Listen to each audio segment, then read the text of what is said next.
has come, when disclosure is brought not by the governments, not by the secret services, but by the people of Earth themselves.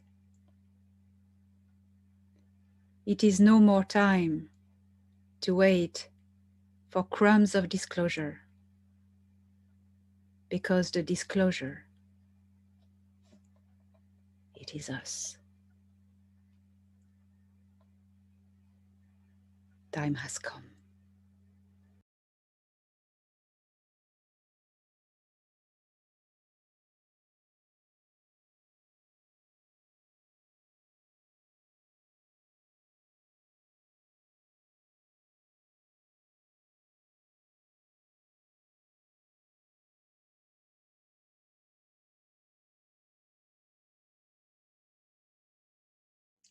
When I was a very young child, maybe about 3, I mean, how innocent can you get?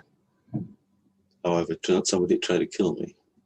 Simple reason being money. Wanted lots of money. So I was hurt, but a being had come and resurrected me right in front of my grandmother. She was so pleased that I was brought back. My clothes were completely tattered, but she could see my body being repaired. And I was standing straight up, not like nothing happened. So she brought me home. That's the first instance. Second instance was, again, I was poisoned. I was told by doctors that told everybody, I'm not going to make the night. Well, this being came down, took my consciousness or so by the hand. We were flying over the rooftops. Could see birds, a couple of turtle doves. I could see my grandparents coming and driving up. And when she brought me back, I related the story to my grandmother. Everybody was astounded because that's exactly what they saw outside. So these are the events that my grandmother never let me forget. So as I grew up, maybe in a matter of weeks and months, some of these, holy men, like priests and whatever, they do a lot of seances and removal of these dark spirits. Because it's a very common thing back in the day where I grew up. Children especially were targeted. What they did was just let me play with the child, and the child's cleaned. That spirit is gone. It's not that I did anything special. It's just an energy thing that I worked with, that I guess I carried. And I've done a lot of them, dozens of them. Even the Catholic priests took me in because they couldn't handle the spirit that was that had invaded the child. Anyway, as I grew up, I never thought much about it because I just went through life. If I come across somebody suffering like this, I just help them. There were other beings. Think about it now. There were other beings coming to talk to me. They just sat me down, spoke with me, like I was an adult, even though I was a child. But I realized they're not humans. They came from somewhere else. Because I remember being small and looking up. There was this huge spaceship right above me. When I say huge, it's, if you remember the airliners flying by in the sky, the airliner was flying underneath this ship, and it was just like a little speck like a little fly compared to the ship. So this ship was massive. And when he went up to the atmosphere, he would just blink in the flashlight and it disappeared. So definitely not from this earth. And come to think of it, there have been many smaller ships that had come to visit. I had no idea who they were. But they were not saucer discs. They were, a bit like the Star Wars type ships. Lots of them, little ones. And I never thought much about them. And to me, I used to make a lot of sketches in my book, my sketchbook, and the teacher said, stop drawing them because your imagination is going crazy. Anyways, I love to, you could say from that, because I was writing and describing a lot of little adventures, I learned to write. In fact, by the time I was 9 years old, I had my first book. How? Because of all these little essays I made, and school essays as well. The school principal saw it, saw what I had written. There's this mess of diaries and writing stuff. He put them all into a book, bound it, and sent it all out to all the parents in the school. Say, see, small kid can write, something like that. In fact, it was used by the country as an example to, that, see, you can write English, not because English is bad. It's whether you want to focus time on it or not. Anyway, as I grew up, I used to travel. I used to go into the forests and jungle. I did a lot of hunting myself. Only hunt, fishing, whatever it is, just enough for food. And people were really astounded that I could even hunt a deer. What age were you? Maybe my young teens, 12, 13 years old. I was doing that already.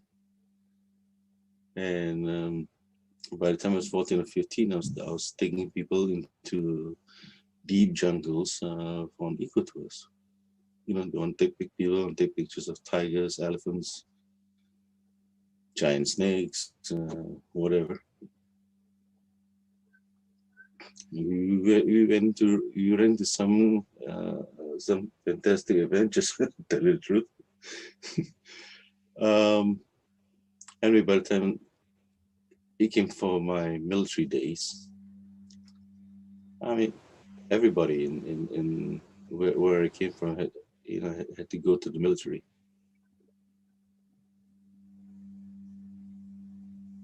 I didn't think myself as big extraordinary or anything like that. In fact, I was so ordinary when I got in there.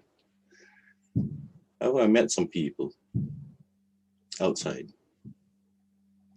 I didn't know who they were at first. They had me tested, and they say, okay, they want to send me to a university in London, England, to get some special qualifications. I said, okay, but first we have to do an IQ test. Would you believe I had to do it 4 times? 4 times. 4 times, because the first time they just say, okay, we can ascertain your IQ. Second time, it's not enough because we got to send you to a higher one. The third one, they said they can't ascertain it yet. And the fourth time, they said they never gave me an answer. The next week, 6 officers from the Prime Minister's office came and grabbed me. Prime Minister office, yes. Yeah. Instantly, my life wasn't mine anymore. Wow. Could you tell for the audience which country or area of the world it was for better understanding? That would be Singapore. Singapore. Okay, thank you. Okay. The reason why is because I had a type of IQ that was Mensa only identified 11 before, I was the 12th one. So instantly, this prime minister wants me as his asset. Wow. Can you imagine that? So my life wasn't mine anymore, really. For the next 10 years, I was in the military, special forces. Okay. Yeah, I became a sniper. I also had other talents, right? Like the hunting and all that. I was just a little unusual, Okay. not quite a normal human. And also, I developed a kind of there's something unusual. See, when I was growing up as a kid, I had the ability to use a sword. Never been taught, never been trained, but I had the ability to use a sword. Swordsman. I was very, very good at it. I even had a kung fu teacher that said he wanted to teach me. He says, "Okay, hit me." I said, "No." He insisted, so I did, and never heard from him again for the next hour and a half because I hit him on the head. I mean, I was only, what, 8 or 9 years old. And that's very, very embarrassing for a guy like that. But anybody else, even if it's 4 or 5 people attacking me, the sticks in place of a sword, none of them could come anywhere near me. Right? I was extremely good at it. So I had no idea where this came from. Hmm. It's like genetic memory. Yeah, or And previous also life. Or... and also I had developed a tremendous amount of strength. Like I was maybe 11 or 12, but I had the strength of an adult. I felt stronger than most adults at age. The people who lift uh, barrel full of rocks. One person can't do it. You need two. I could do it myself, right? At that age, which is quite scary because I didn't look big. I wasn't huge. I didn't look very strong, but I was. Anyway, that helps in the military, and because of the where I was, who I was actually when I started finding out, the one of those old people was actually my biological grandfather. He owned the bank. Okay. So this is where he taught me banking. I was also a banker at the same time. Okay. I mean, at the higher level, not the bank teller, but actually a bank officer. So I know what banking is internationally. And the prime minister's okay with it because he wants super intelligent people around him, especially when he's dealing with money. So I have been sent on many, many missions. I was given a lot of authority over many, many, many things. So being a PM, the prime minister, he could raise my rank anytime he wanted. I was raised to the rank of colonel. Of Colonel. Colonel. That's at the age of 21. That's the nobody else in the world has that rank at that age. Yeah, I The suppose. youngest ever. But then I carried myself very well, spoke very well, and spoke to a businessman. Nobody questions me about anything. But also, they also know that in the military, any crazy missions, guess who goes? Of course.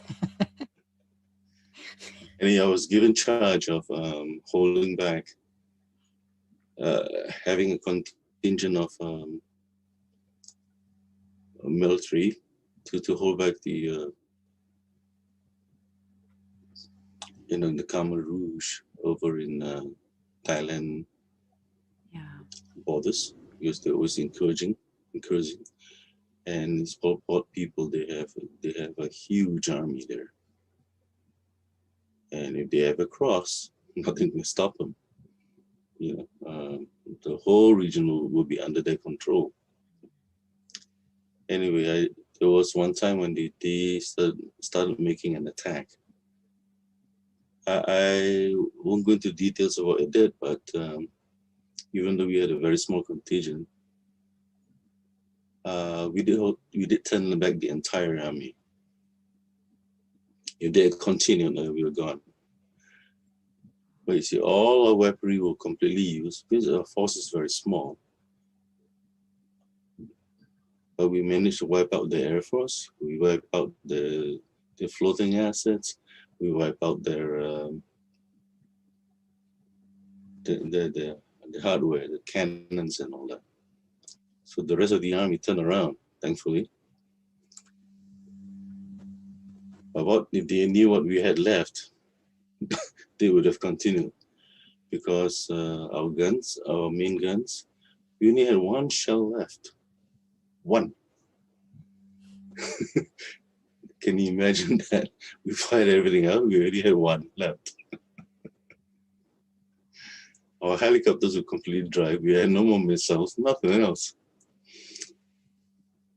But the idea of how to attack them was given like the plan to do it it's like somebody up there gave me the plans and I had an answer in within 30 seconds of what to do. Because I had no time to wait. I had no time to ask for permission for anything. Just go ahead and do it. Somebody told me. Something told me. And of course, the King of Thailand is extremely grateful. Grateful enough to give us a bank brunch over in Bangkok. It was fine.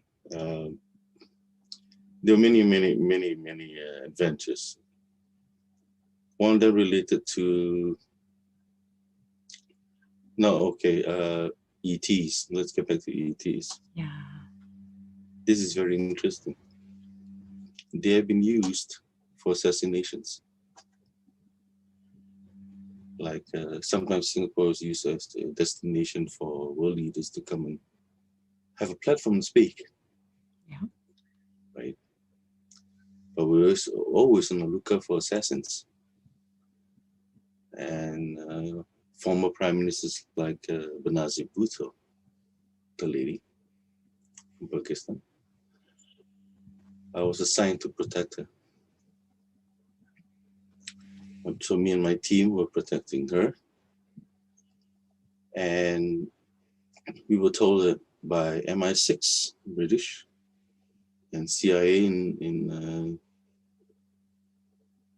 USA, they said there was they each knew of an assassin that would come and try something.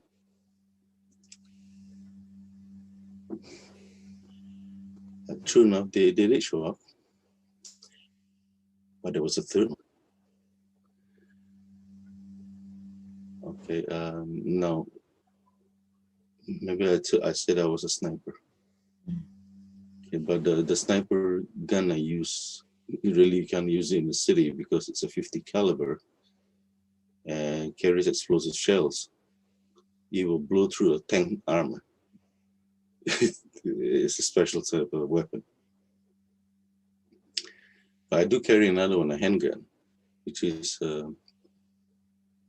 has an expanded gas chamber. So we sometimes call it the urban sniper. It's a handgun, but has the power of a rifle. So we shot the first two. Didn't kill them, just shoot them. Got them. They were humans, except the third one wasn't. The third one was a little way off on the street, getting ready to fire to shoot this former prime minister of Pakistan. I noticed, being a hunter in the jungle, you notice things. So I could sense him, find him. He realized I had seen him and he started running. I shot him 6 times, would you believe? Regular bullets do not penetrate his skin. I know what you're gonna say. Go on. Right? And it ran very, very fast. But I told my guys, the rest of my team, do not apprehend him because he's something unusual. I caught up with him, and I give him a choice: surrender or die now. Because I switched over the bullets to armor piercing now, and if I used it, he'd be dead. I got a little closer, found his skin was a bit scaly. Okay, he looks like a human from distance, but you get close, he had very thick, darker skin and scaly. It's a hybrid. Human reptilian hybrid. So that made him extremely strong. And he had one more ability. He could hypnotize the person standing in front of him. And under his arm, he had another claw for fighting.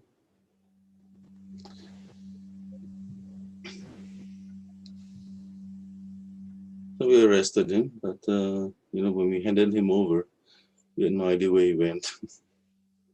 Secret stuff. Okay. But that wasn't the only time I've come across a reptilian. I was in the airbase, and there was a time when the Prime Minister of Singapore was being asked to do many things that he didn't want to do, bad for his reputation. I noticed when I was walking by on patrol, or just not on patrol, but just walking by,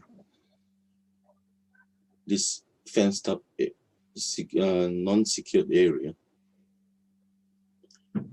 They had these, liquefied petroleum tanks, giant ones. They supply this gas to households and the airport and all that. So I was wondering who that person was. So when I confronted him, one of these things, and he pulled out a gun. I had to take the gun away from him because in that situation you can't fire anything, otherwise the whole thing blows up. So I had another hand-to-hand combat with these guys. He wasn't easiest guy to take down. But I did eventually. And then the whole airbase was locked down and to search for these fellas. I brought in my team and they grabbed him and cuffed him. I told my team, don't just use ordinary handcuffs. Those, we got to use those heavy prisoner ones. These guys are incredibly strong. Again, he vanished. After being arrested, he vanished. Okay. So reptilian human hybrids are around. They're not just imaginations. They're real. Do you think they were working for the government there or special organization? No, somebody else. Somewhere else. No, certainly not ours. And there are 2 more instances actually. One in Indochina, where the Thai people, the Thai soldiers were scared after they said there's a demon running the place. I know that the cases about drugs and CIA. They send one SAS squadron to try and quell something there. but the team never came back. I was asked to go inside and investigate. I did. And he was run by what they call the demon. It's the same thing, same hybrid, human reptilian hybrid. This guy, well, my team are all snipers, very, very good ones. We can hold back 1,000 people, 1,000 men. If they're say a kilometer away, we can hold them all back. They can't come forward. We'll take them all down. If they're close enough, then they'll get us.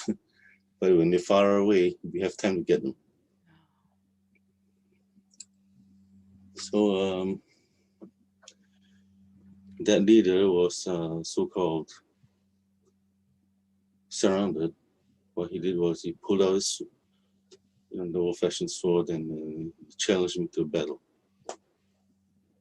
openly. So I did. We had to carry him out minus his leg. Minus one arm, minus one leg. Like a wild animal, we put him on a stick and carry him out. And you know what?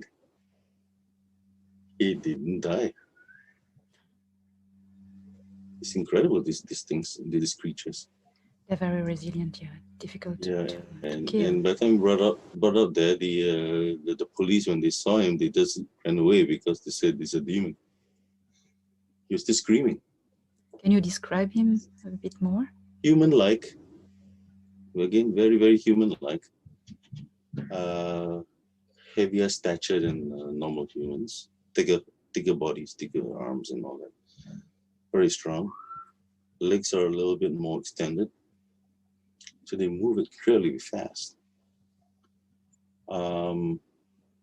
It's like they can sense your next move. You see, the training I had, the fighting, you can sense me because I don't think. I don't think about the next move at all. I'm thinking probably 3 or 4 moves ahead. So you can counter that one. You can literally counter the next one here. And you think I'm going to reach that 3rd or 4th move? I won't. I may not. I may deviate again. So I was trained that way, differently. I'm fighting with energy, very different.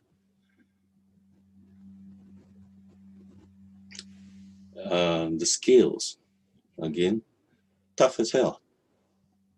Very, very tough scales. You hit it and you find that you're hurting. You hurt your hands. And regular bullets do not, like I said, do not penetrate. It sticks there. You can pull it out. So you need armor-piercing bullets to get through underneath. Yeah, so that the question I would have is, what is the best way to kill them efficiently, quickly? I would say slash the necks. Okay. See, under the necks here, it's rather softer. Yeah. Okay. Right, because it has to move and breathe, and it's rather softer. Otherwise, the rest of the bodies are incredibly tough. Even the torso.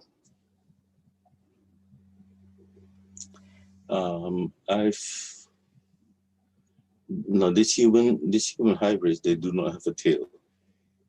I've seen real sea cars. They do have a short tail. This one's had no tail at all. Okay. Yeah, there was another incident this time it's in Japan. They had no idea what was going on in the country. It turned out that there were 3 of these guys killing people there out in the country. Hundreds of people were killed. So but you were shut down completely. Caught one of them, caught one, the other two escaped. And I noticed they were using a gray saucer ship. Oh. Okay. And they took off. Nothing you can do about that. And we caught this first one. And they were very surprised I sneaked up on it. Because normally they would sense somebody coming. So you saw them beaming into the ship or going into the Climbing ship? into the ship. So the ship had landed. Had landed. Ah, the ship was landed. Okay, so discoidal gray saucer. Yeah, it's a gray type saucer. Same saucer I seen at Area 51. About sea cars, so where did I see them first? There's only one time. Out in Malaysia, East Malaysia. It's very mountainous. It's a very forested mountainous area. And the people were complaining that the children going missing. And again, we were asked to investigate. So me and my team, 7, we went to investigate. Boy, were we ever shocked. We came to a place where there was a mountain with a huge cavern underneath.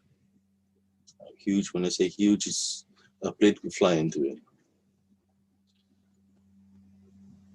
But as we approached, I noticed something moving. And a sea car came out and challenged us, yelled at us. Can you imagine our shock? A being that's about 9 feet tall, sharp teeth, like a reptilian face, growling at us, wearing armor, dark skin, very scaly being. And his legs, it's like extended. That seems to have another joint. So he has extremely long legs, actually. He looks like a very, very powerful being.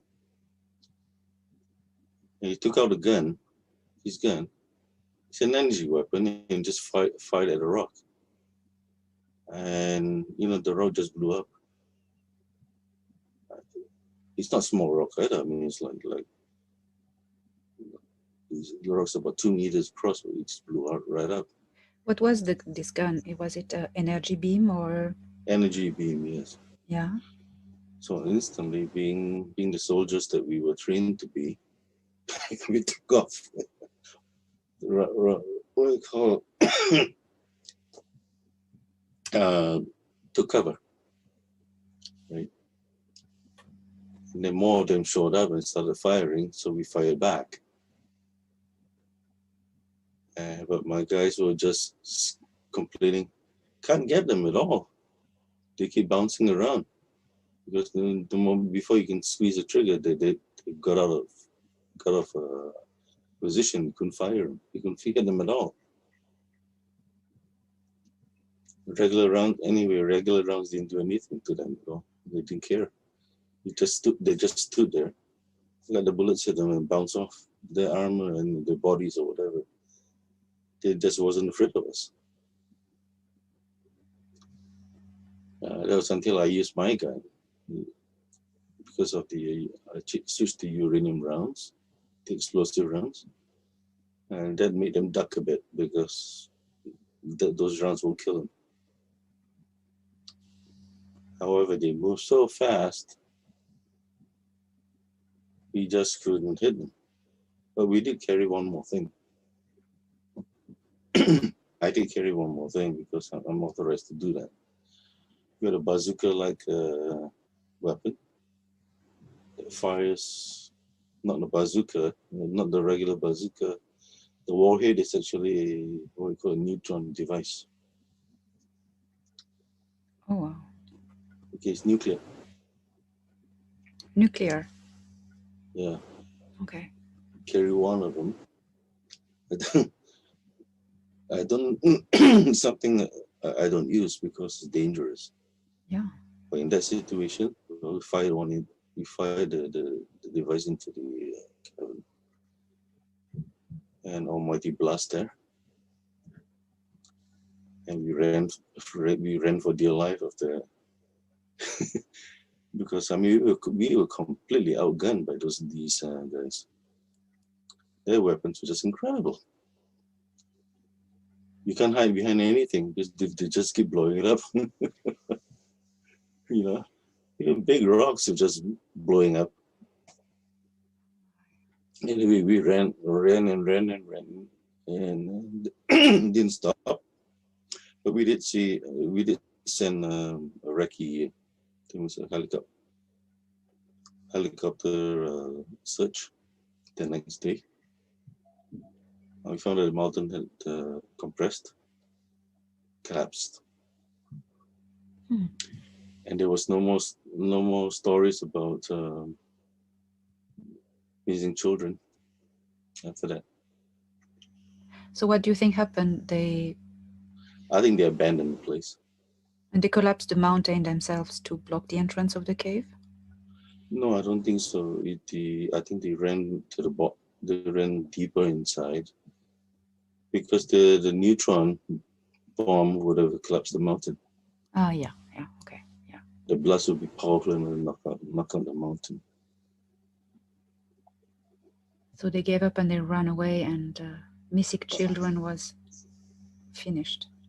Yeah, I guess they abandoned the outpost. Yeah, okay. Yeah, they were So discovered. that was a very frightening situation because it took us a long time to get around here. So what the hell did we just encounter? No idea. No idea such beings existed. I know. So it was quite frightening at first. Yes. There are many other situations where the other friendly ETs, you know, not always so nasty. I would like to hear these ones too, but go on. Well, friendly as in like the first case where I was resurrected, right? There was another time when there was this I thought it was a holy man sitting by the river. I had decided I had gone fishing, wanted to go fishing in the river. So I mean, it gave me a shock, and when he started talking to me, I said, "Oh, I never saw you."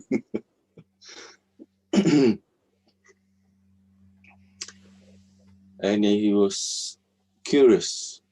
He was asking about what I thought about this fish. What did I think about that? The little things.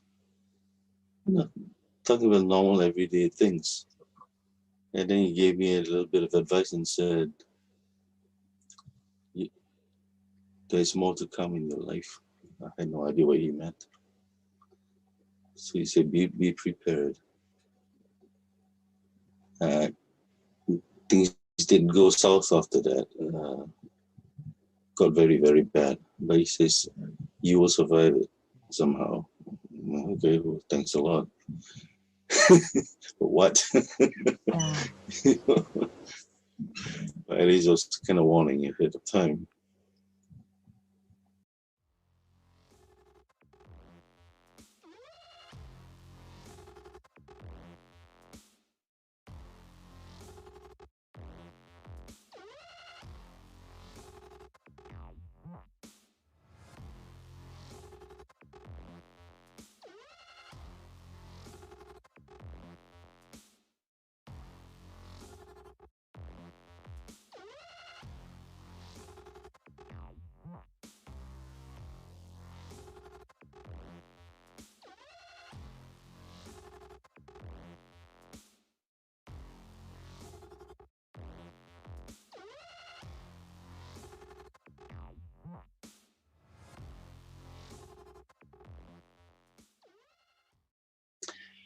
Now, a lot of people ask me about Area 51. Yes, That's how I got there. Yeah. How did These events I'm talking about, it's like in the 80s, early 80s. in the So 80s? Yeah. yeah, it's some time ago. Anyway, okay, I had a very special ability.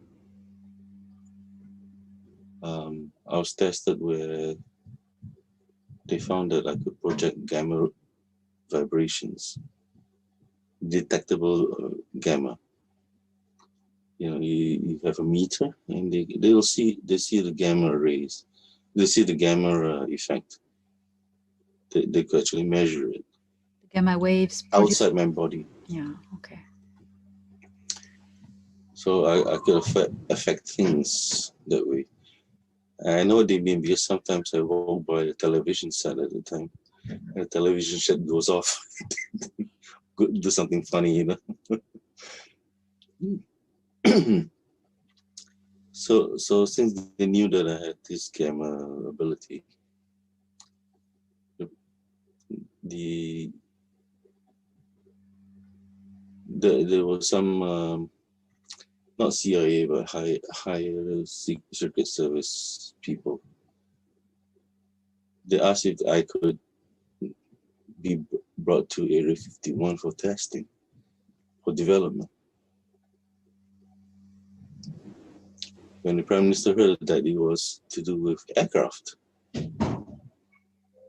he says, okay, but only for 2 weeks. So he landed you to... so you said it wasn't the CIA, it was a secret service you didn't know anything about? No, much higher up, somewhere higher dark. Yeah, much darker, something to do with space, whatever. Aerospace developments and whatever. Anyway, I was brought there. And like I said, for 2 weeks. Very intense 2 weeks. I was assigned 2 guards, 2 human guards. They didn't carry the regular bullet weapons. They carried energy weapons. I was asked them, why do I have them? To keep the other ETs away from me. And I saw why. I didn't know why, but I could see this. Now that I know that the Grey Alliance are really nasty beings. That's why.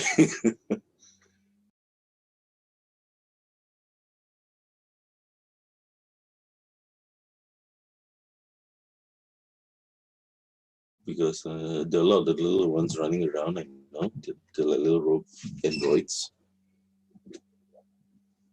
And there's Tilitikut, tall-whites.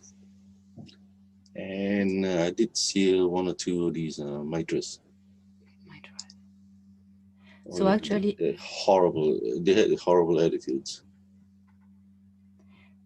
So can you describe all the races you've seen there in Area 51 interacting with humans? So you said Yeah, most of the interactions are by telepathy. Yeah. They usually have one assigned officer that is telepathically inclined to interpret what these people are trying to communicate. Yeah.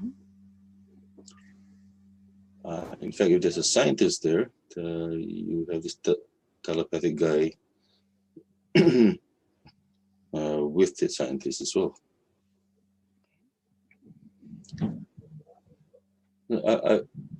Outside the Area 51, the parameters, the security is incredibly tight. Inside is more jovial. It's most fun in there. The humans, at least the humans, they have a lot of jokes and fun, and they push each other around a lot.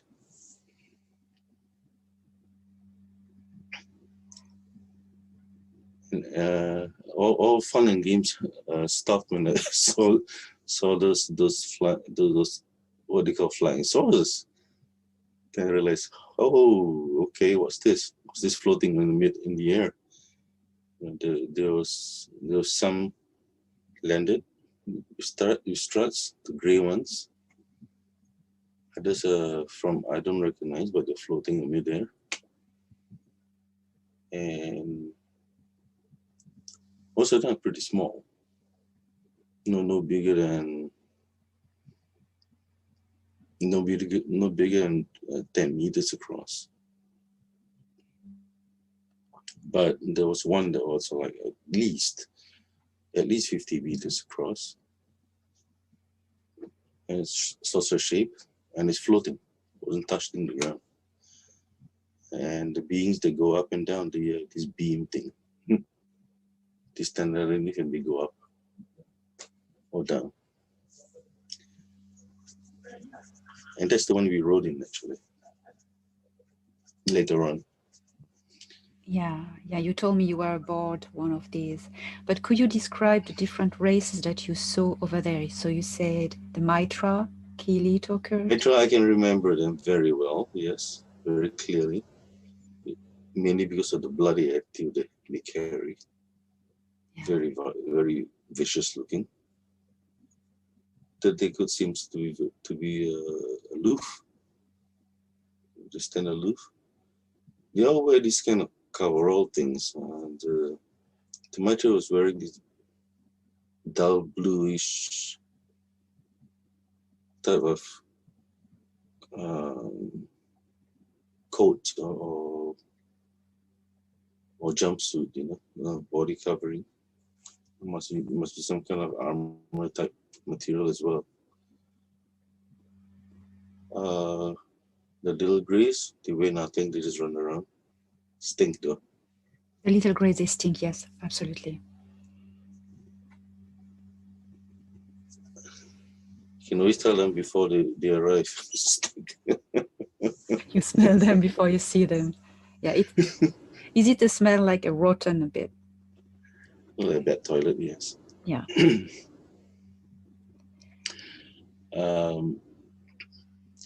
It gets especially bad when there's a bunch of them.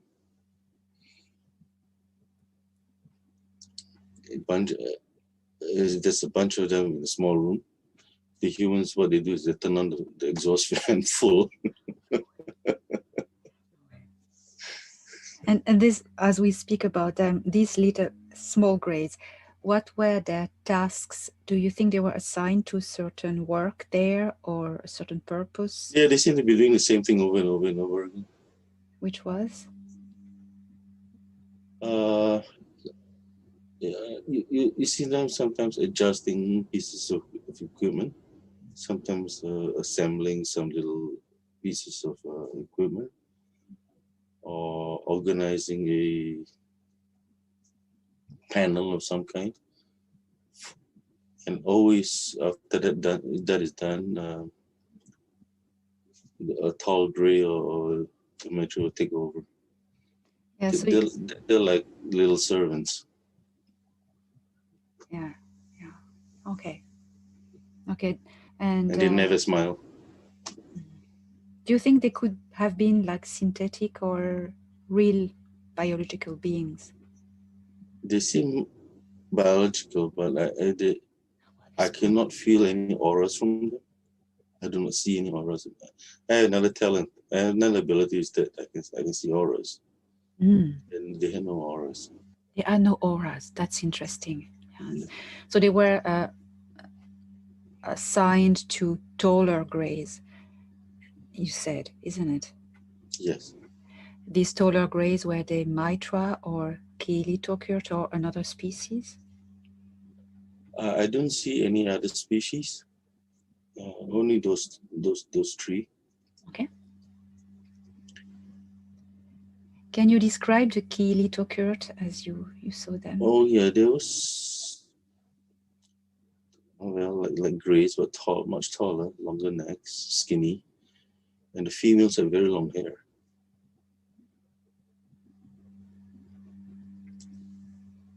Very hair. The color And of the skin, yeah, go on. yeah, the color of skin is, I don't know why they call him white. It's more like death. Somebody had died. Deathly type color. Not very pleasant. It's like you take somebody out, dead person out of a freezer. Yeah, it's there's that sort of. It reminds me of a white dolphin. Yeah, okay. And the eyes? Oh, rather tilted, almond shaped, and very piercing because they communicate through telepathy. And I could tell that they were not used to being polite. You know, they say, "Okay, I want to eat you." Okay, they tell you, "I want to eat you. I want this. I want that." The No such thing face? as please.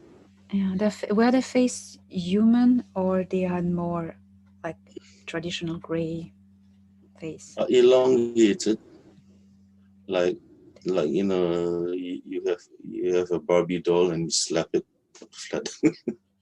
Okay, very good picture. Yeah, yeah. Do you think they some people could call them the tall whites or not? Yeah, they were referred to as the tall whites in there, Yeah. and the guys there were the humans there were very wary of them because they like to go into mind control. What do you think the purpose of the Kili Tokurt was of being residing in Area 51? Their work, their job? Well, I think they seem to be doing two things that I noticed. One was some scientists were being instructed on build telling them how to, they wanted build modules of part of a spaceship this way or that way, and to telling the scientists they want this, they want the engineers to do engineer it that way. Another thing is some of the others will come and offer technical advice on, like the humans were developing a floating device, for example. So these engineers and scientists are being instructed on the energies required. Some were instructing, some were. So I guess it is to do with getting Earth resources to build something, and in return they're getting instruction on technology. Okay. They were residing in the Area 51. They had Yeah, they had their own, but they had their own area. they had their own area. Yeah, Right. Where was it buildings or underground? underground. Underground. Okay. They always prefer living underground, which is So, very strange. so would you say they were giving instructions and a consultant in alien technology to the personnel of Area 51? Yes, What were they getting in exchange? I think I can tell you this. I don't know if it's because they're lazy. They don't build industrial stuff. Industrial stuff is something that Earth does very well. Terran people do very well. They don't. They need somebody to build the hardware for them. Okay. So they would ask our scientists to develop it for them to the way they want it. Do you think they had a more personal secret purpose to Oh yes, definitely. something that they were doing in the undergrounds under the base that humans were not allowed to interfere?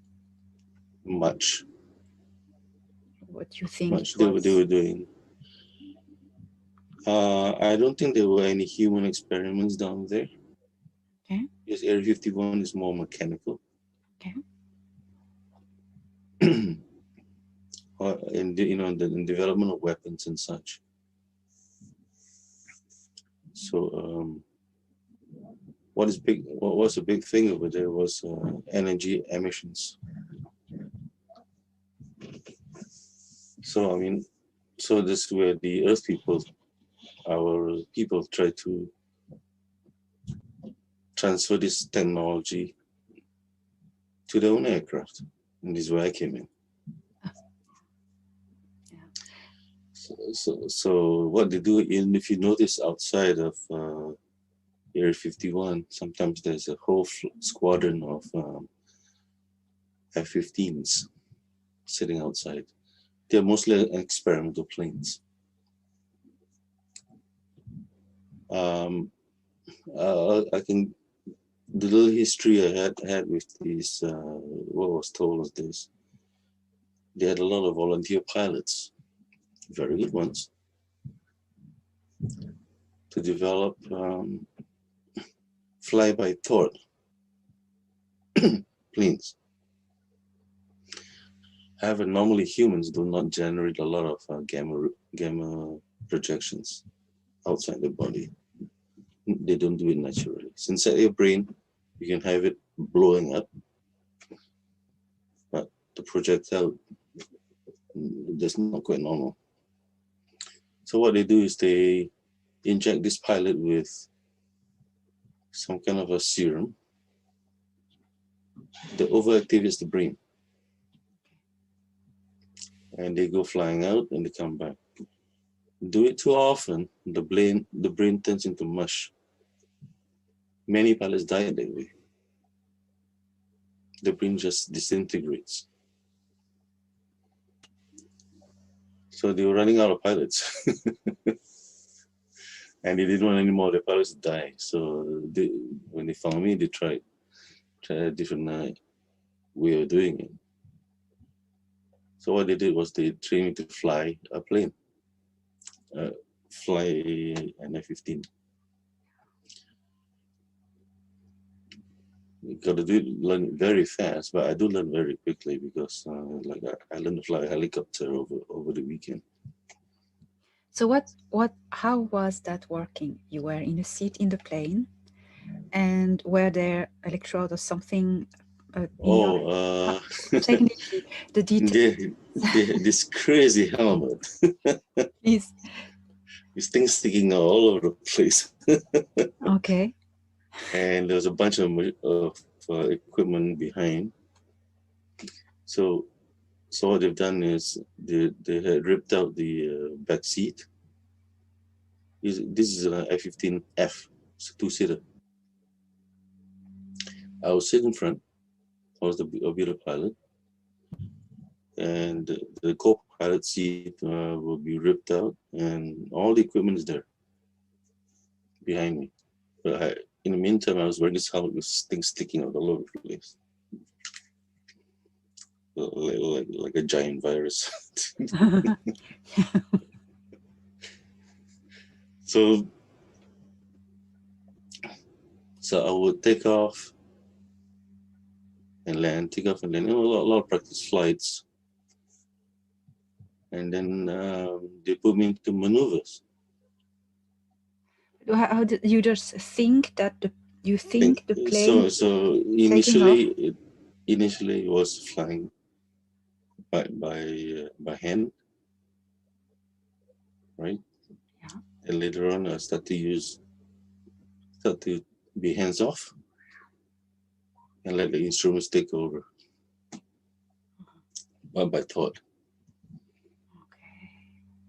What advantage that is after a while, not immediately, but after a while, you see when you're doing it manually, it could take half a second to go through a maneuver and a sequence of half seconds for different maneuvers. So when you're fighting an enemy plane, doing maneuvers and all that, several seconds go by, and by then the missile might have hit you. However, if all of these can be done in half a second combined, what have you got? An incredibly powerful machine, faster than anything and anybody can imagine. So that's the result. In fact, I got it down to about 0.2 seconds. Thought it's a lot faster. Like I could roll, aim, fire, and roll back again in a matter of 0.2 seconds. And then I can even switch over to a different weapon while I'm doing all that.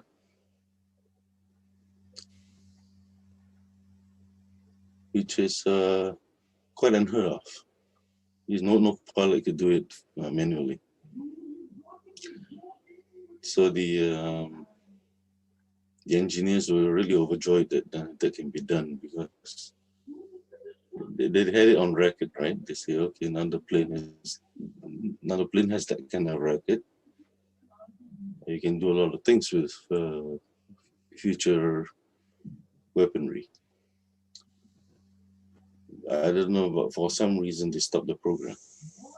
Okay. Again, maybe they ran out of pilots. They were killing all the pilots.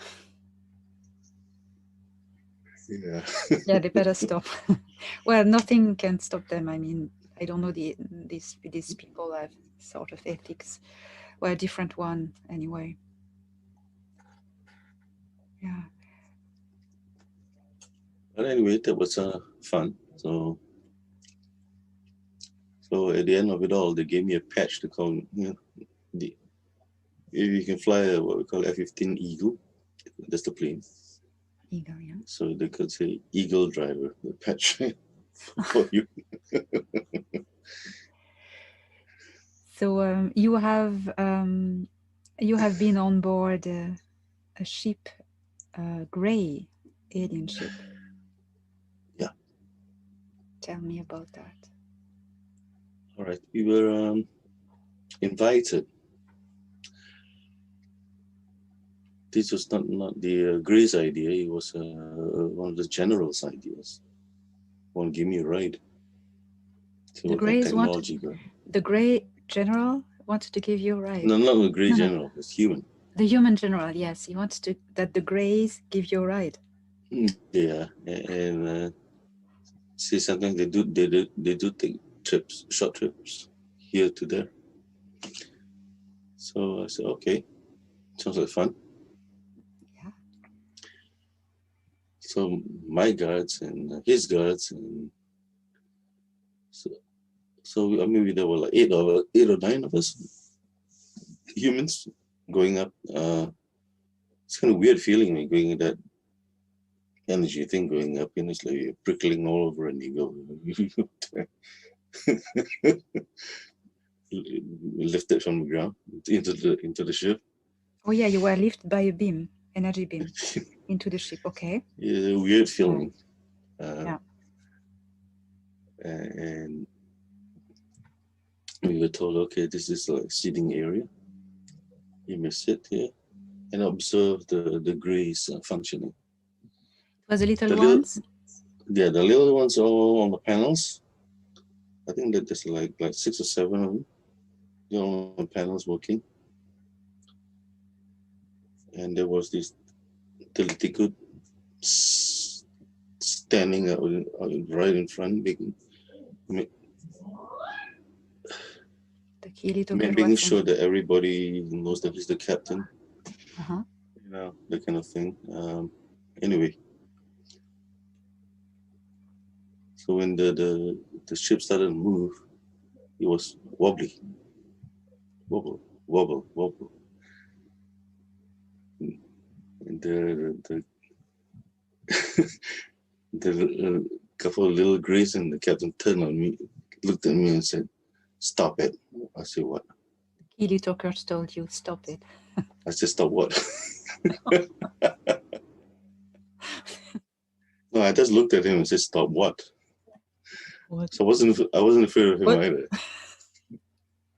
No, it's like, what?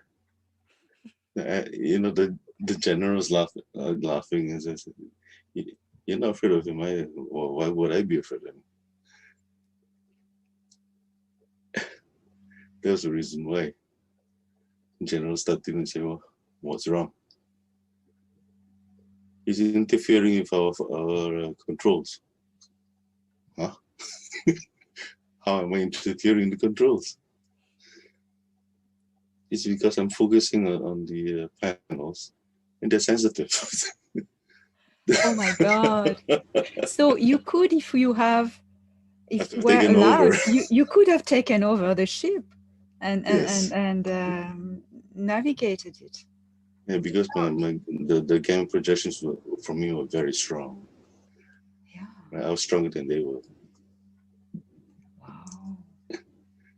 Well, so in fact, that's very interesting because I heard some of their technology, it's just the ship is attuned to the DNA of the waves of the pilot, but obviously there are some ship that are not, and anybody that has the ability can pilot it. So then, Yeah, this and one anyway. I was surprised. Yeah. I said, oh, okay, it works. Whoops.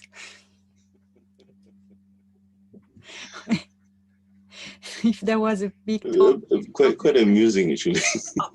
I would stop anything. What? I mean, I haven't done anything. I know. Oh my What God. did I do?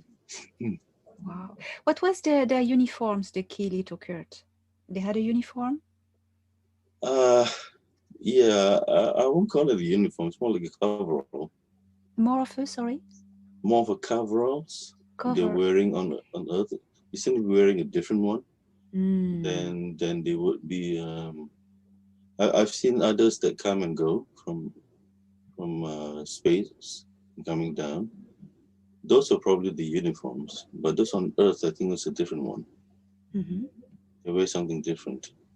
Okay. Have you seen any symbols or insignias on their uniforms, all these ETs?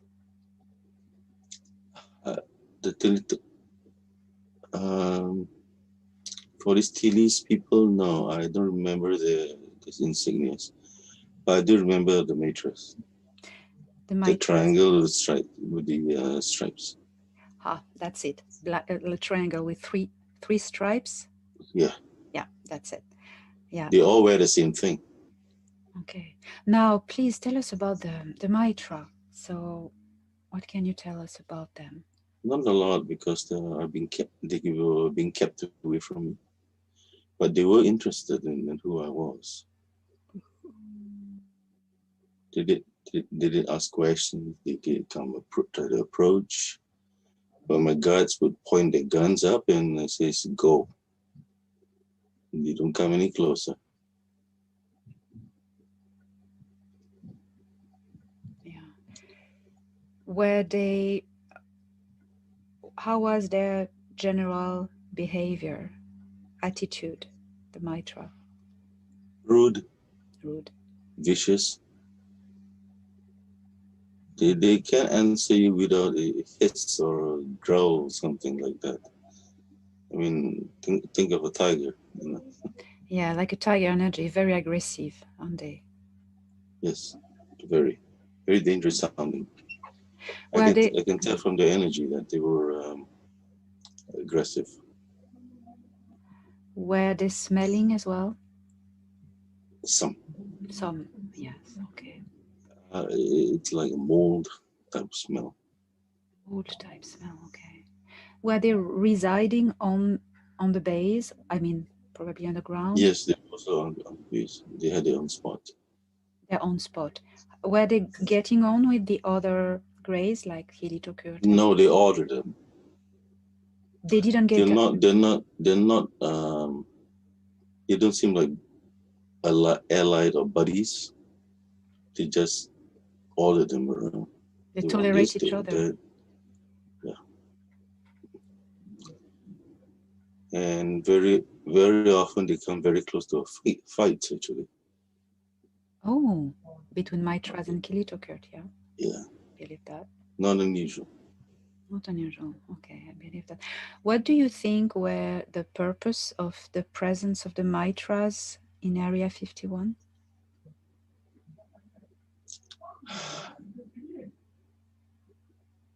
With the attitude, I think it's like they came to take something, To take something. not really give. Maybe there's something they had planned, they had promised to exchange to the humans. I do not know. Do you think they were the ones who made agreements with the government in late 1940s, or you have no idea?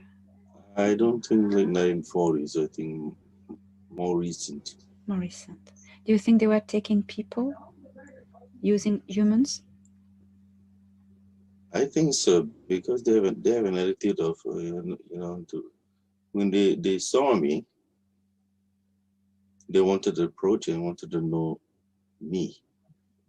Yeah, Why? Without even asking to just come. they want something and they take it, don't they? Yes.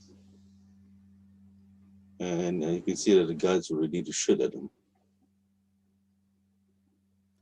Yeah, and I suppose was there an exchange with, I mean, where you said they didn't give anything, so there I was, didn't see them give anything. so it was more they were here and nobody had to say anything because everybody was scared of them, People were afraid of them, yes. afraid of them. Yeah.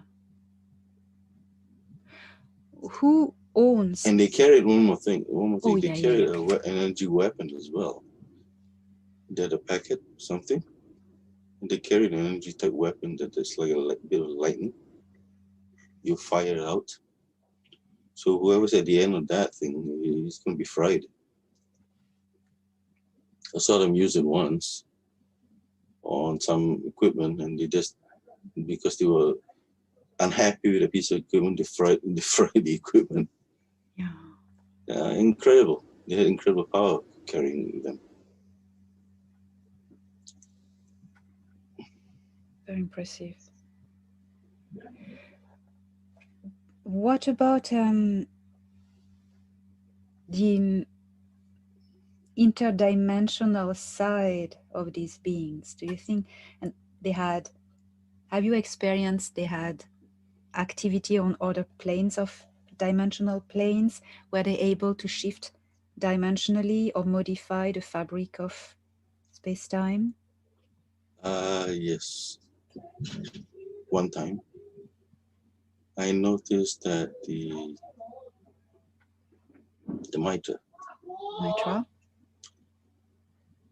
they had their own meeting with I assume from their own people from somewhere else. There was a portal, you know. There were portals.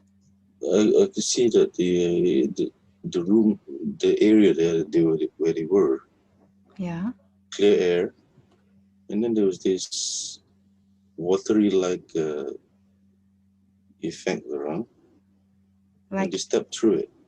it's like in the movie Stargate, you would say? Not quite, not quite that elaborate. You Mm-hmm. can see the waveforms are changing, energy changing, so they could step back and forth in that. I guess it's sort of like more of their beings on the other side. Mm. So there were beings coming through this portal from the other side. Yeah, they came back, came talk or something, and then they went back. Were they also Mitra or another Mitra. species? Mitras as well. Okay. I said one time, and it's like, okay, I'm staying away from you guys.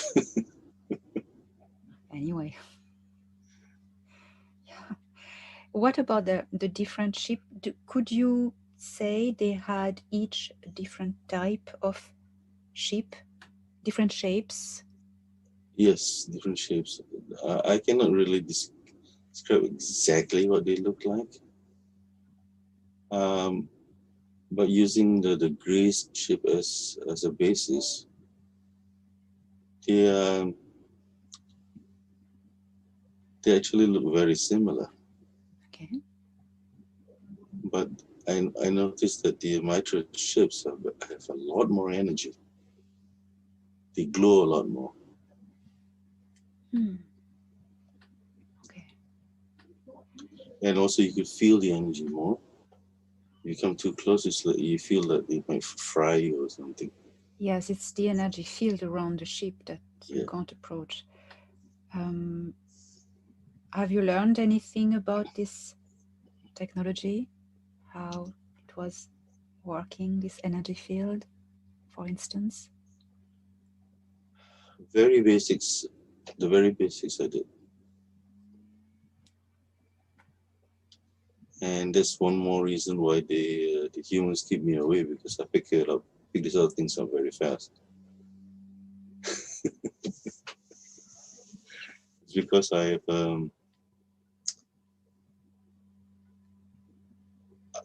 after this episode, I went back to my base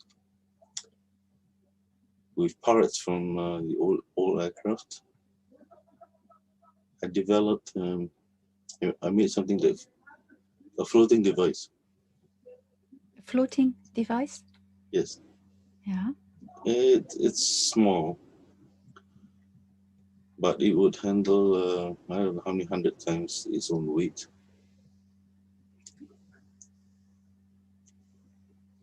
And the Vatican heard about it and they wanted it. The Vatican wanted it. It was a floating device. Like, you think it could be anti-gravity or another technology? Anti-gravity, Anti-gravity. That very stable, and I made it very stable. was it alien technology or retro-engineered Me, technology? I did. You did it. Yeah, You manufactured this device. yeah. I put it together. Yes, You put it together from understanding what was going on, and I put it together. from understanding from what you saw and you understood from a ship, for instance, or Yes, yeah. yeah. So, but I wasn't gonna let them have it. So I decided to toy apart. So someone, yes, someone from the Vatican. I know you told me this story before, but I would like you to tell to the audience. Someone from the Vatican. The Vatican heard about this device. They wanted it. They sent someone who tried to get it from you, isn't it? Yes, Uh, I would like you to say the name of this person, because anybody who has read my book, I mentioned this person with Area 51. yeah. He's Dr. Jenkins. Thank you. Thank you. So you dismantled this device that nobody could have it. That's right. Would you be able to make it again? Right now, I do not know if I can remember it because I mean, in the meantime, all those years, these years, I have suffered several strokes because of the stress of it. Yeah. The stresses, and much of my memories. I've come across situations where my memory is wiped. Yeah. Must have been several times because I can feel like there were empty spaces in my head. But every so often, I get flashes of returning memory, which is wonderful because holes in your head isn't good. No, no. What do you think these holes in your head are due to? Damage from all these experiments and work, or alien intervention? I think it's alien intervention. Do you think they wiped your memory on purpose? Yes. Who did that? Who did that? I do not know exactly. My guess is I know one situation would be from the Mitra, Mitra. one of them at least. There's more I know. One time. Yeah, they didn't want you to remember what happened there. Didn't want to. Didn't want them to. They didn't want me to remember what happened to me. To I you. mean, one of them had possessed me recently, attacked me, but I've thrown them off with help from friends. It wasn't easy because my whole body was inundated with infections. They did that because they wanted to, well, first take down my energy, make me helpless, and give up.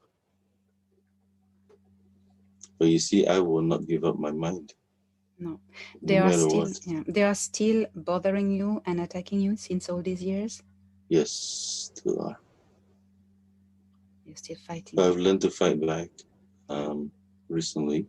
Yeah. And I do know one thing though. I have an ability of hand-to-hand combat. I've never been defeated Yeah. in any hand-to-hand combat. They fear you. I don't care how big you are, because I've always come out on top. Wow, you are very brave, and that is amazing. There was a question before we go on this subject. Do you think when you were working at the Area 51, who were your human bosses? I mean, with what institution? Oh, that space agency that the US has. It's a dark. The problem with that one is it's dark. Dark.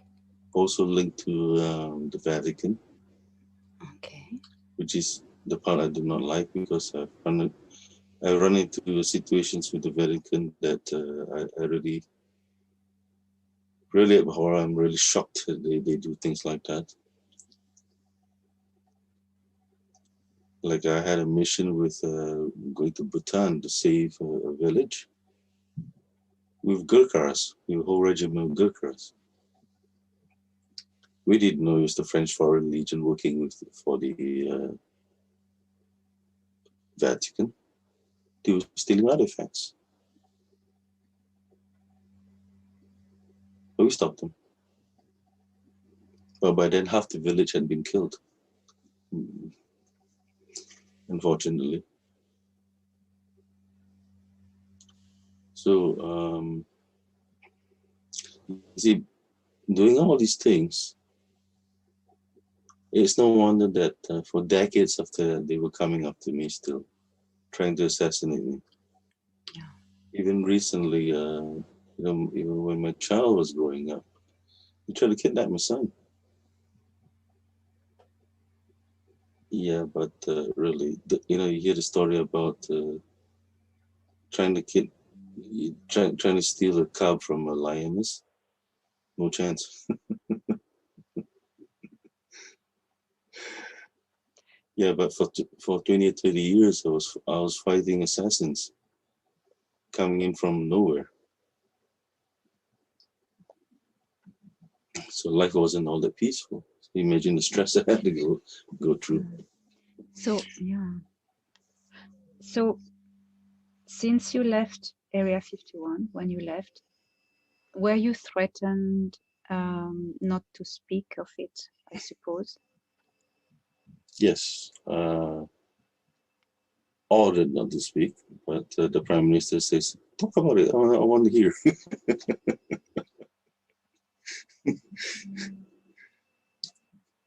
So you told the prime minister in Singapore about your The experience?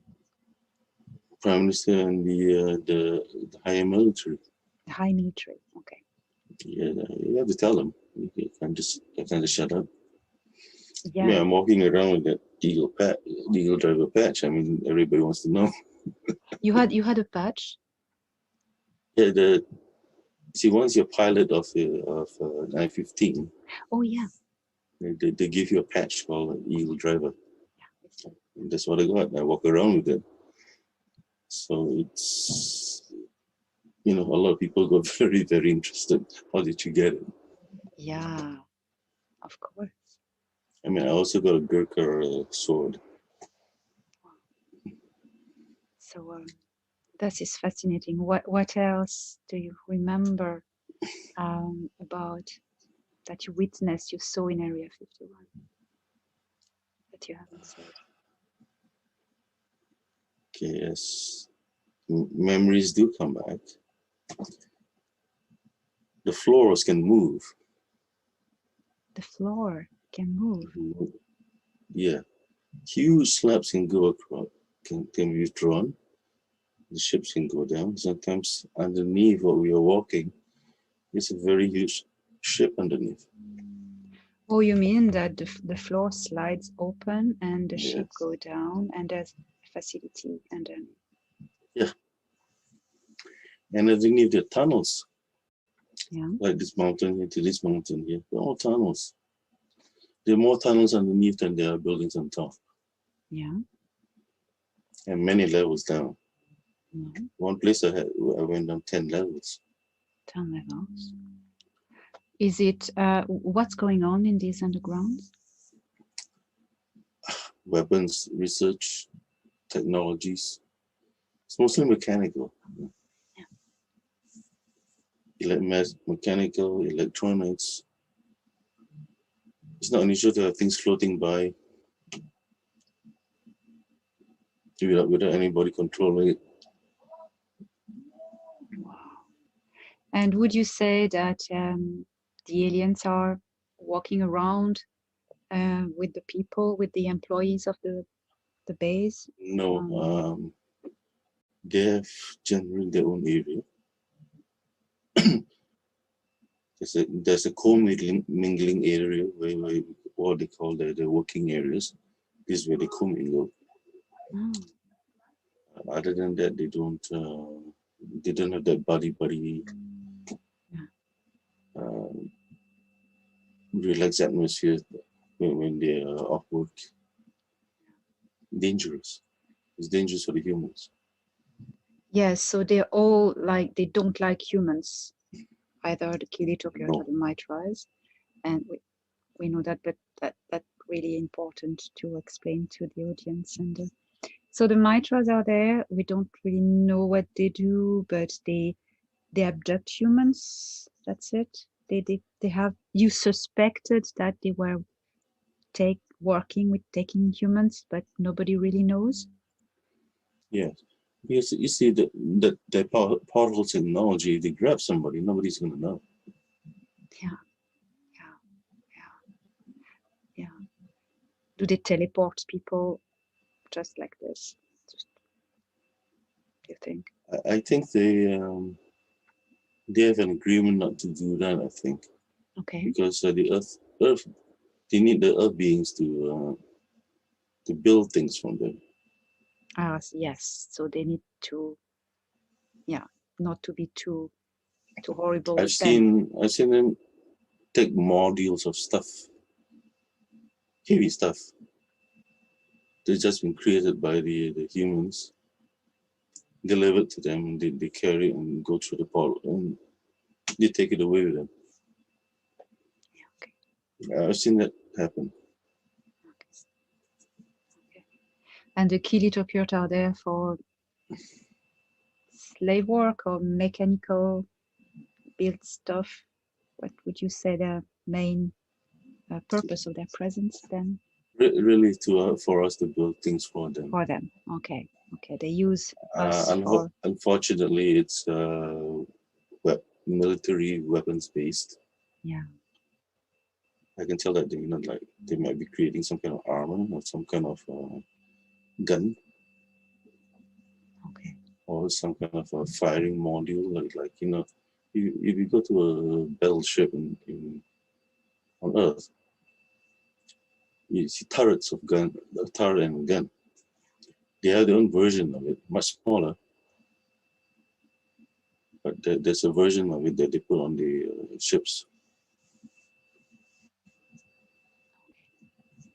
Have you seen the? Sorry, go on. No, that's all right. Have you seen the triangular black ship? Yes, they had a triangular ship. That's the key. And they insist of keeping that ship underground. Keeping that ship on the ground. Yes, yes. That's the Keely Tokert, isn't it? That have these black triangular ship. They like to have it under the ground. Under the ground. Okay, they don't want humans near them. Yeah. Yeah, yeah. They don't want to give the technology. Anyway, they have this energy thing around them all the time. Oh. Okay, you really don't want to approach the ship anyway. And whoever human wants to get on board, they have to wear a special suit.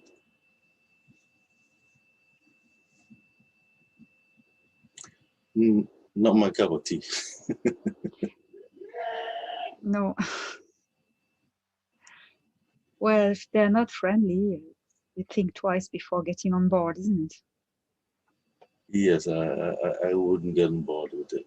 Even if the ship is empty, I wouldn't go on board because I don't know how they program it. Yeah, you would like to be sure to get out.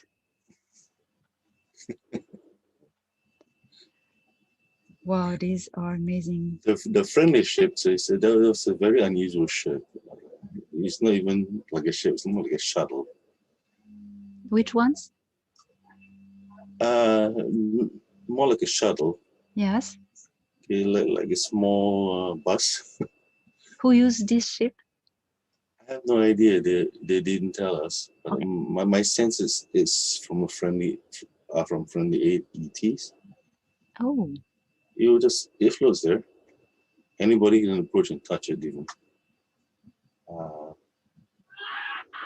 So it will be a fourth species that you didn't see that would be there using this ship, this bus shuttle like. I just set aside because it seems that humans don't pay any attention to it. Okay. Which I think is kind of surprising because I think my sense is that it's got even higher technology than the other ones.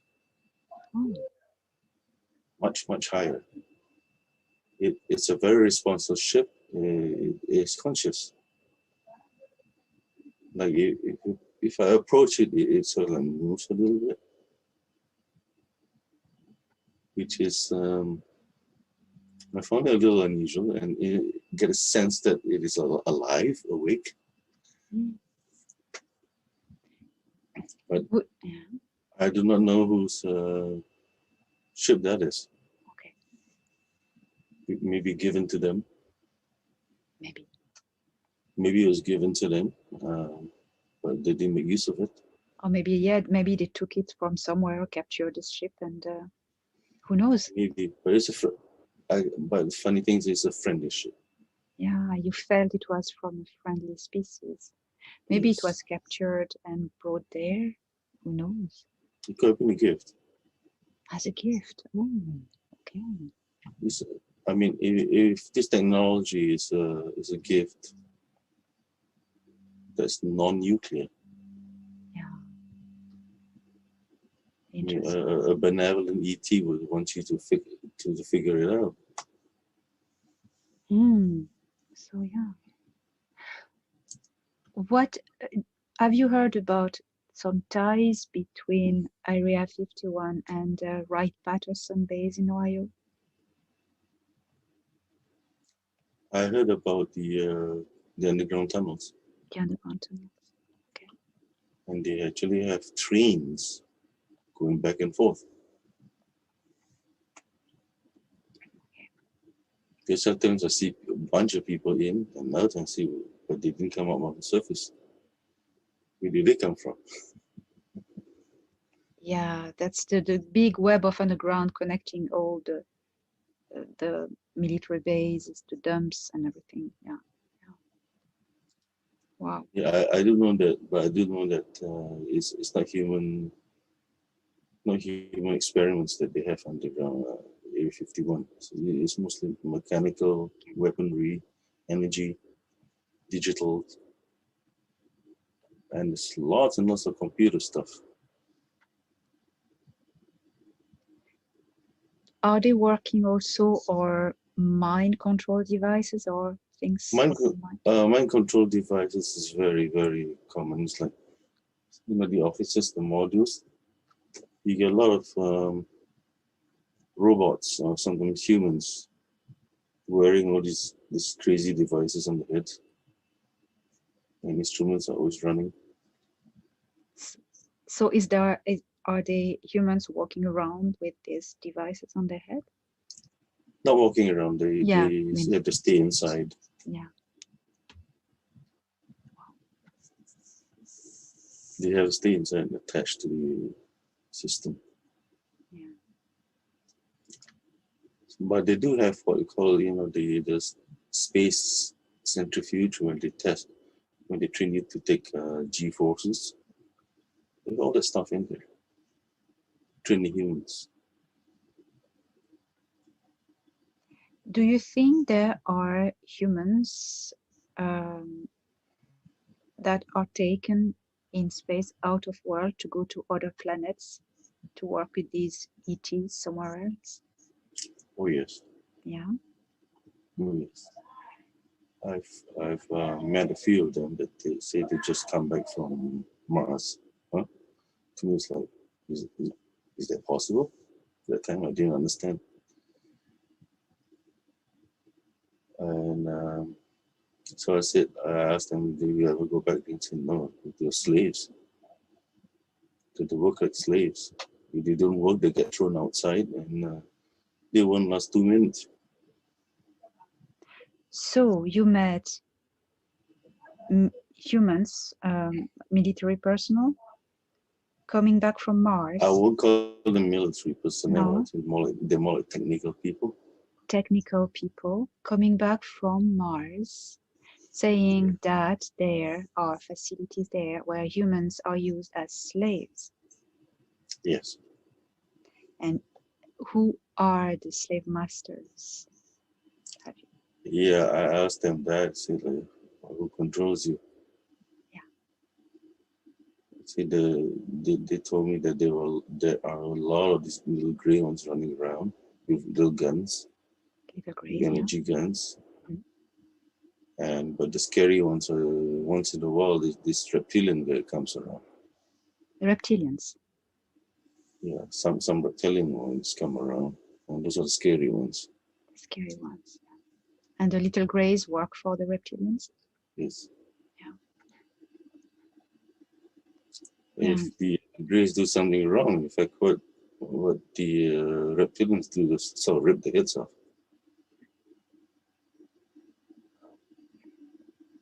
Yeah. So so the humans are sent to Mars to these bases to as basically a slave force, slaves to work for them. Yeah, because technically, building things, humans are extremely good. Okay. Okay. So they employ humans there. The other races are no good for these sort of things. Yeah. So all this comedy with Elon Musk and first missions to Mars, it's just a cover up to make people believe that we are going to build facilities on Mars, and one day we'll say, oh, we have built some facilities, but in fact they are here from a long time, and it's a trap. Mars is a trap, isn't it? They're talking a lot of nonsense, really. Yeah. What they told me was that how they bring equipment. Sometimes they require heavy equipment. There are places on the earth where there's sometimes there's an explosive effect, and things that can be blown into space. So that's what they do. They put it on special containers, bring it to the place on the ocean or whatever it is, and let it blow out into space. What they do is they hook their ships waiting to hook onto them and grab them and bring them to Mars. Do you think that's what they call the jump rooms to go to Mars? People have told about that. There are like places on Earth where there are, it's like portal and people are just projected, teleported to Mars. Would you think it's the same thing? A general, the general that say mentioned about working riding the sled to Mars.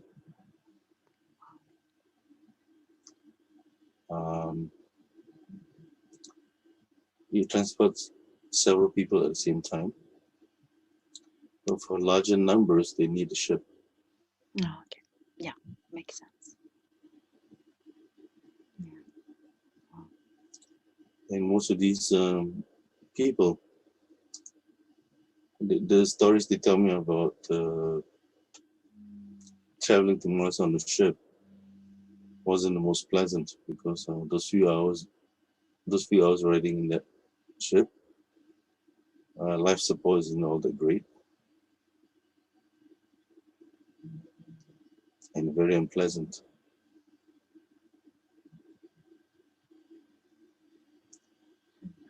And it's dangerous too because if you ever thrown outside the environment of the facilities there, you die in matter of minutes.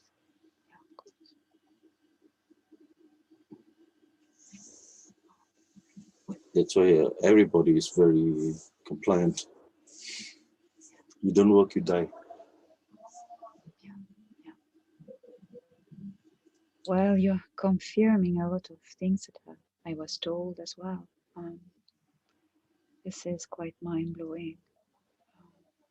Did you did you hear them talking about the moon? Not quite. What happened?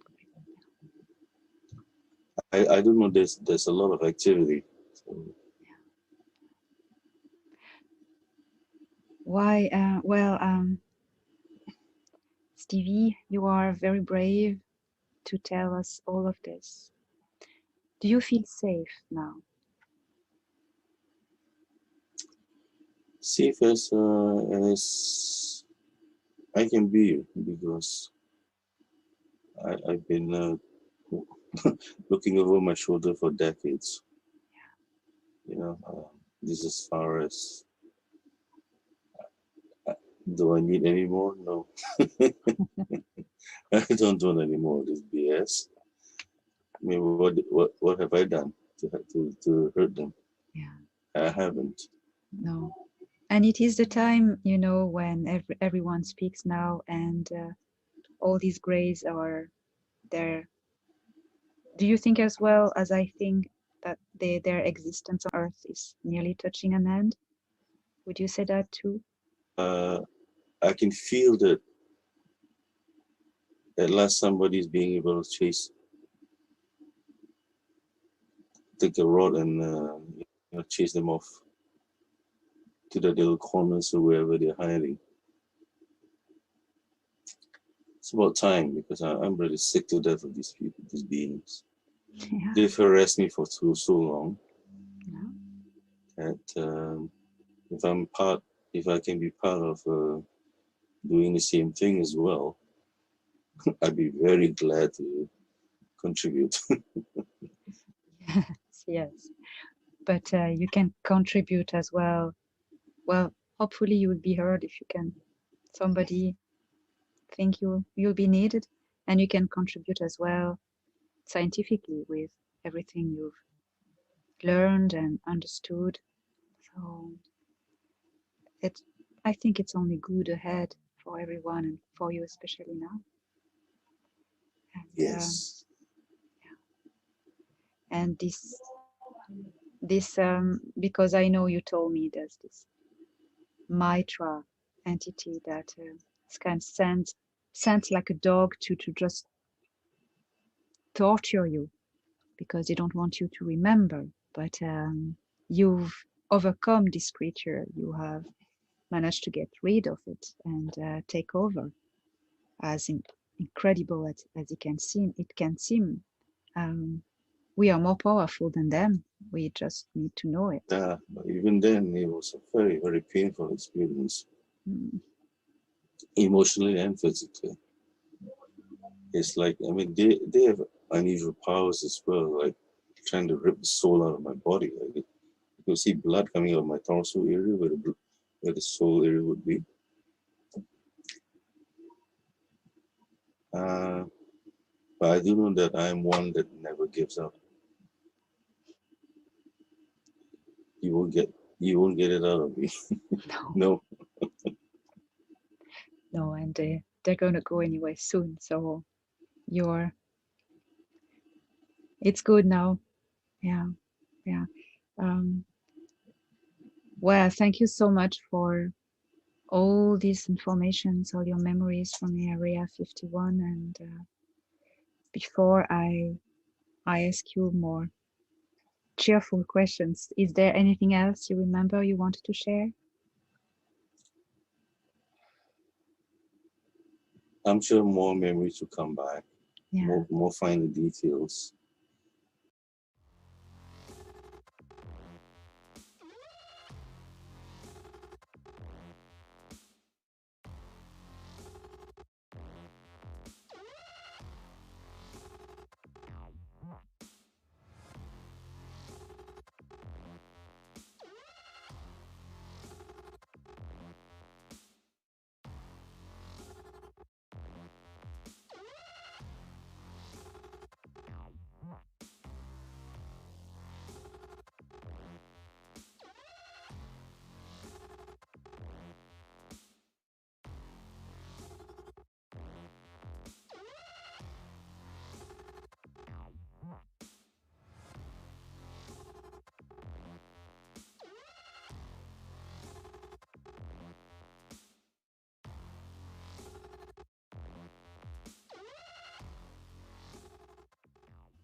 Oh yeah, very important.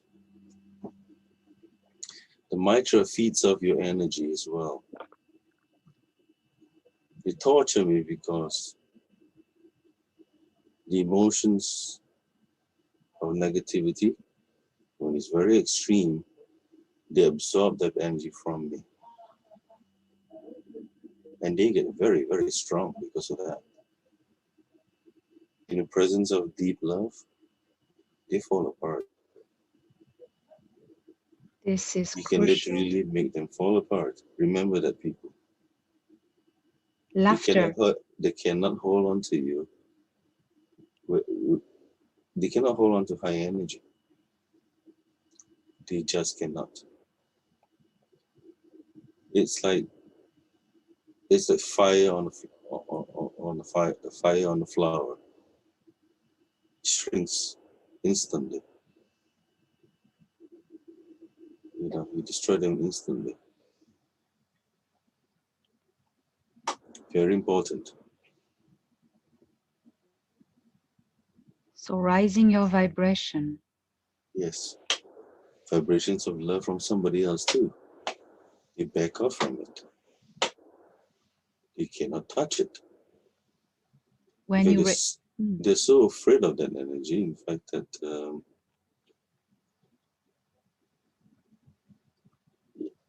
I heard it scream one time. I heard this mantra scream at one time.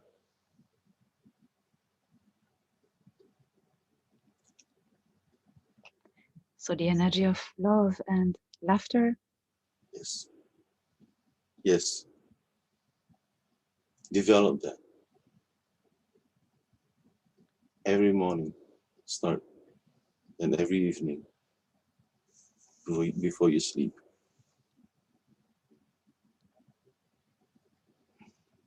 Have a good laugh. I'm laughing a lot more these days. And the more you laugh, the more he's going away, your shadow, not friend. Yeah, the evil bunny. Yeah. So yes, we all need, when good beings work hard to tell us, rise your vibration, rise your frequency by feeling centered, peaceful, and happy, and laughing and love. That's not nonsense. It's really, really real Real truth. truth, Like, and you've experienced like, it yourself.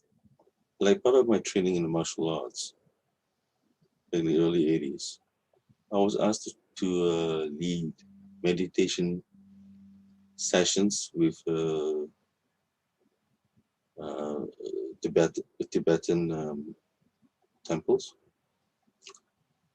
You know, like imagine having 200 monks and they're following you.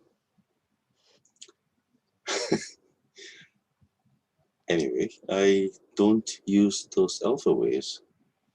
I bring them up to gamma waves. Very different. Why I use gamma waves? When you focus on gamma, you can't help but being focused on joy. You want the joy. You want the sovereignty, the independence, your personal power, and you feel good, not sad after it all. So focus on the happiness. And if you can develop the gamma waves in your brain, it's so much the better. So the feeling of happiness and joy and inner joy and simple laughter creates gamma waves. Yes, you expand the gamma waves in the brain. We all have gamma waves, but very small amounts usually. Too much meditation is done on alpha. Why that is not so great is because you're expecting somebody to tell you what to do.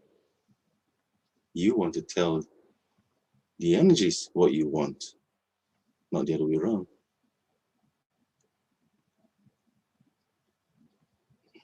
Absolutely. So gamma waves are something that you can produce by this sensation of joy and happiness. And this rises your vibration and creates gamma waves, and that radiates from you. That's what you say. Feels And you also, because of that, you also raise your creativity. Mm. Yeah. Far greater than alpha waves. Yeah. So you naturally create the gamma waves when you create this feeling of joy and happiness. And the Yes. entities like the Yes. Mitra or other dark entities, they can't approach, it burns them. Yeah, the energy is too strong. Too strong. Yeah. That's why they try to scare people to Yeah. And your gamma disappears. yeah, yeah. And then you create something else that they feed off. That's it. Yeah. Yeah. I mean, you want to be reaching up to the fifth dimension and not falling back into the lower third. Yep. Yeah. So if everyone was trying to do this, wow, they Well, would. the Earth will be very different. Yes. Yeah, yeah, yeah. How would you Or see? you find that plants will grow better too. Yeah, if you have a garden, you keep doing that, and you have better flowers, better vegetables, better fruits. Any other advice to create this gamma wave, radiate them? Meditation. Start in the morning. Or like what you did for me was to send me those tuning forks. It used either gamma ones, and your brain will pick up on it very fast. Or alternatively, if you have a Tibetan bowl, a singing bowl, most of them are tuned to G. G? So pick one out, yes, and use it. Perfect. G. Wonderful. Wonderful. Any kind of special hertz frequency, or it's just G? No, G. See, the real Tibetan bowl has what we call 7 types of metal. Gold is one of them. Gold, silver is one of them. Sometimes platinum as well. So a real original one can be pretty pricey, but you don't have to go to all the way there. Just get one that's tuned to G. G. Mm. And this creates higher frequency. And yes, because of where it is, when you do that, the vibration, you feel your energy centers, your chakras, is resonating with the bowl when you do it. And if you're very adventurous, get a huge one. Like what I did one time. Initially, when I used it, there was almost no sound because I didn't have enough energy. But I learned to provide it energy, and it starts to ring like a bell. And everybody's staring at me. It's like making so much noise.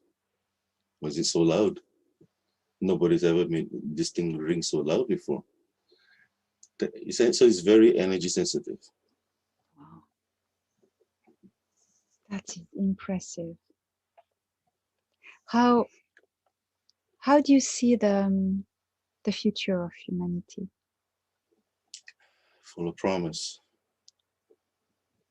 It is full of promise. Because from the time when I grew up and now, um, the time when I grew up, it was everybody fighting for scraps. And then those few people living like kings. But more and more, I see the controls starting to fall apart. You know, being a banker, I can tell that the banking system will change, and I would see that a new kind of cryptocurrency would work.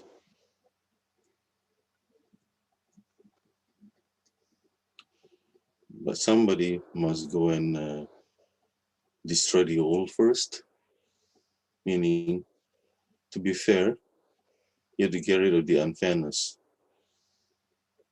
That means crooked money, get rid of it. And then this new cryptocurrency can be unbreakable. Thank you. And what about, you see the free energy? Believe in that as well? Okay, the free energy, all it requires is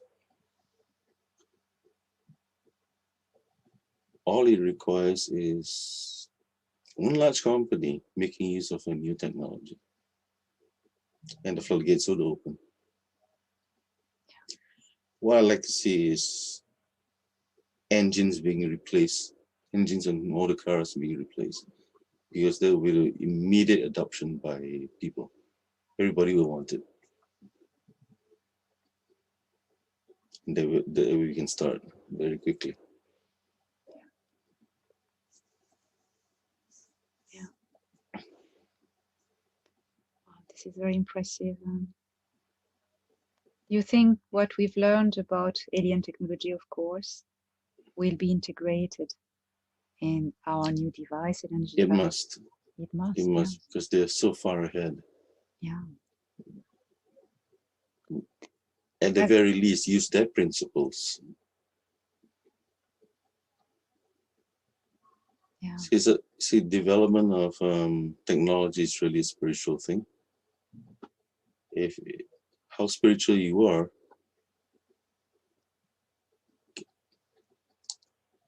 well, you can this way you can control the AI, not let AI control you. Yeah.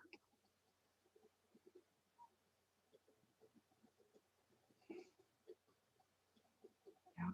The power of the spirit. It is a new age where you are, in a way, a precursor.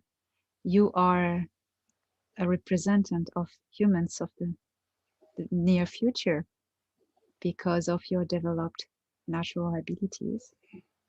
And what do you think? that humans will be like you. We are all like the same, but you have all of these abilities. You have a step ahead because it is activated in Well, you. once it's shown, just like the Roger Bannister, right? Running below 4 minute mile. All you need is one person to get started. Yeah. Yeah.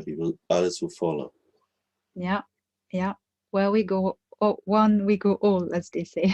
Mm. Yes, just it takes that somebody starts it, and that's it. Yeah. Yeah. Do you see humanity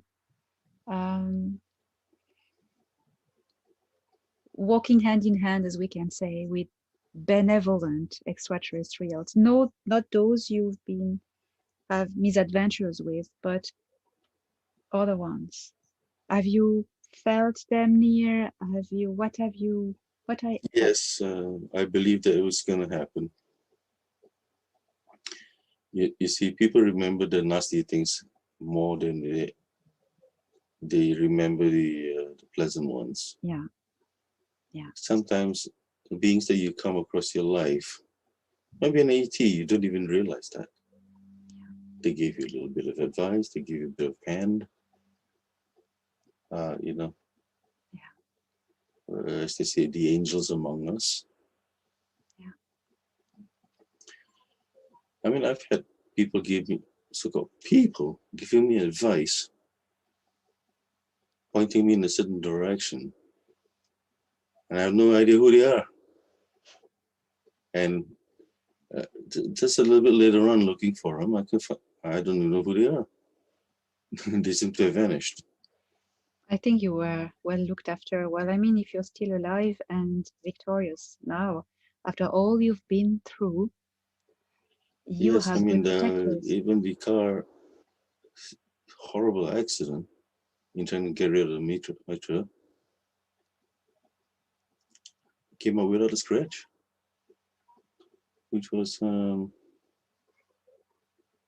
quite astounding because, all the services, emergency service people came around and like expecting the worst. And here I was, nothing happened to me. Not one scratch. Even my friend who was driving the car, not one scratch on her. So I mean, how come? You have good protection and probably benevolent it is.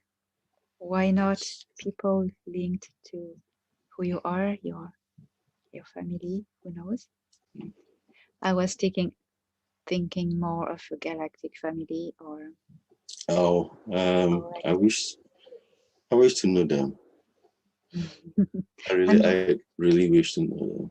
I'm sure they take care of you. So thank you so much.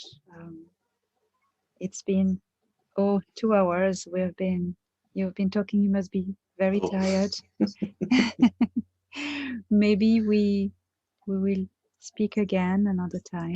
And, I wouldn't like you to get too tired and to mind yourself. So I don't know how to express my gratitude on behalf of all those who are listening for your courage and your resilience and your strength and your courage to speak now.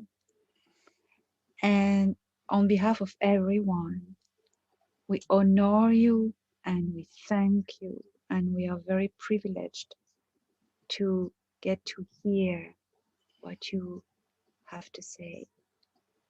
Thank you so much. And is there anything you would wish, a message you would wish to pass on to humanity in these times? thank you for your kind words. For humanity, don't lose hope. In fact, I won't say hope anymore. So look to who and what you want to be. How far do you want to go? It's not a message of hope. It's be. Thanks. Thank you. Thank you very much. Gratitude. Namaste.